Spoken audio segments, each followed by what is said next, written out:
I feel like I expressed a part of myself through reading your poem. To die as I live. A Solivagant.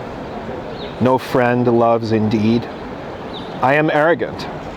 To be or not to be, a mere pretense. Truth could never trust in its own absence. Do I suffer, or do I appear glad? What I deserve comes not from what I had. What I desert goes back to where all end. To a misfortune, but I condescend.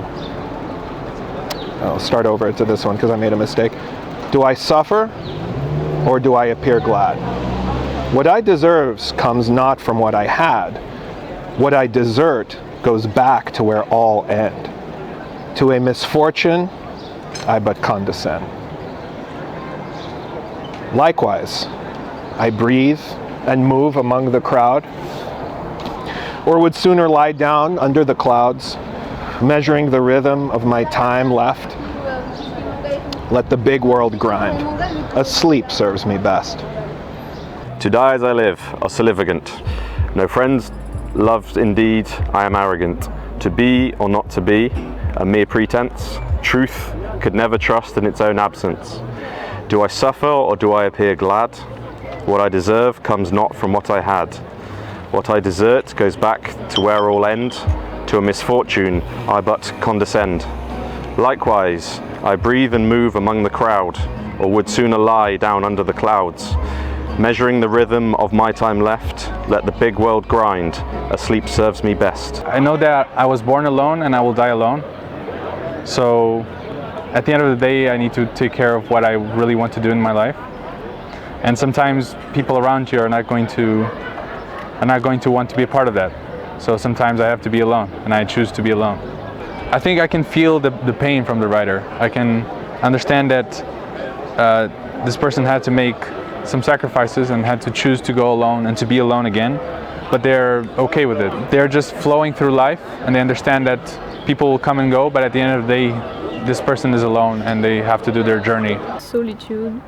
Yeah, this question about like someone being alone or not, like what does it mean to be alone? Someone who is alone, talking about loneliness, and he accepts that. I wouldn't say I'm a lonely person. I have a lot of acquaintances, and I don't feel particularly lonely. A lone wolf, even though I'm not lonely. Yeah, exactly. I like to be like in crowded places with a lot of people around, meeting friends, having fun. So yeah, I'm more like extrovert. So I don't think I will fit in this description. A true friendship. Two people looking in the same direction at the same horizon. And I think that's how I define friendship. I have my best friend. I don't even know why he's my best friend. Sometimes I really don't like him, but we look in the same direction. We look at the same horizon. A true friendship is somebody who is happy when you have good news, and somebody who's sad when you have something sad to tell them, and doesn't try to talk over you, or share their feelings. Somebody who just listens when you really need, and somebody who's your best supporter, somebody who's the best at celebrating with you when you win. Trust. The fact that you can trust them to be there for you, to do something when you really need.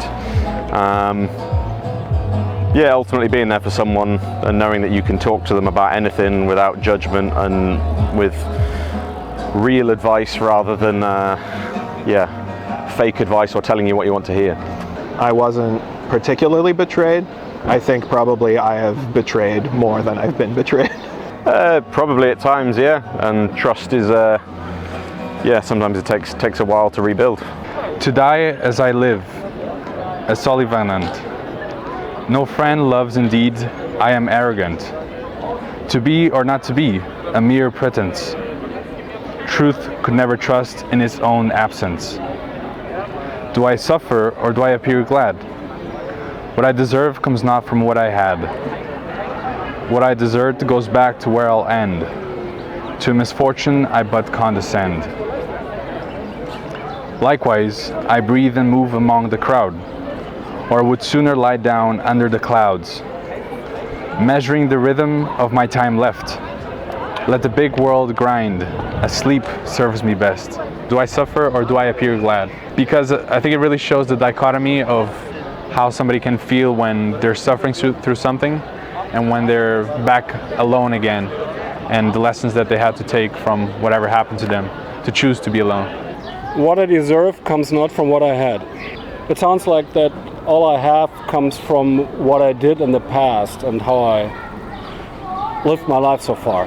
What I deserve comes not from what I had, just because, it's not because you had like, I don't know, good friends in the past and good friendship that you deserve them right now. So you need to still be, I don't know, open-minded, nice and kind to people to keep having this nice friendship and meeting this. I'm being lucky and meeting good people, I would say. What I desert goes back to where all end. To where all end implies a sense of infinity, a sense that all things must end. Even this beautiful world and all the things we love will be consumed by the sun one day when it goes supernova.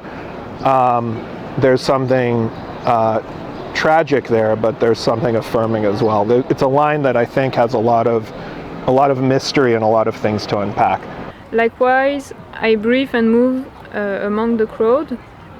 Like it sounds like you're a bird flying above a big crowd. So it gives us a feeling of freedom. Your writing style reminds me a lot of actually Shakespeare. That's what comes to mind for me, really. It's very Shakespearean. Really, I felt like I was reading Shakespeare, honestly. I mean, I know there's the to be or not to be, but I actually, even if that line wasn't in there, I still would have thought of Shakespeare. It actually reminds me of Titus Andronicus, which is my favorite Shakespeare play. And in that play, of course, it's the most tragic and horrific play, but it's also a lot about language. To die as I live. A Solivagant. 10. There are 10 syllables in each line. Yeah, so the rhymes work well. Again, with the fact I don't really know Solivagant with arrogant, but the rest, pretence, absence, glad, had, end, condescend, crowd, clouds. Yeah, I mean, left, best. I mean, it's very philosophical, I would say, so it makes us think about the sentence you try to put in your words. And I guess because we're not native English speakers, like we need a bit of vocabulary to understand fully, but it's just kind of text that makes you think about the words. I like how you lined it to the right side of the page, like it's... So it matches the sentence, or would sooner lie down under the clouds, because we can see like a person lying there, and maybe just looking at the sky and thinking about life and friendship and everything. Looking at the sky, thinking about like his life, his loneliness. Immediately, I thought I saw on the left sort of a mountain, actually, but then I realized it's the leg of a person, and then on the right, the rest of the person. I think it does fit.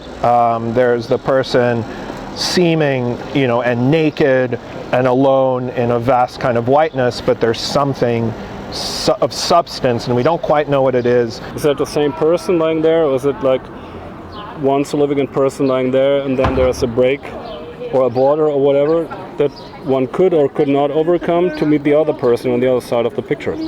He is lying down and resting, understanding that he's alone now, and waiting for the next thing that comes in his life.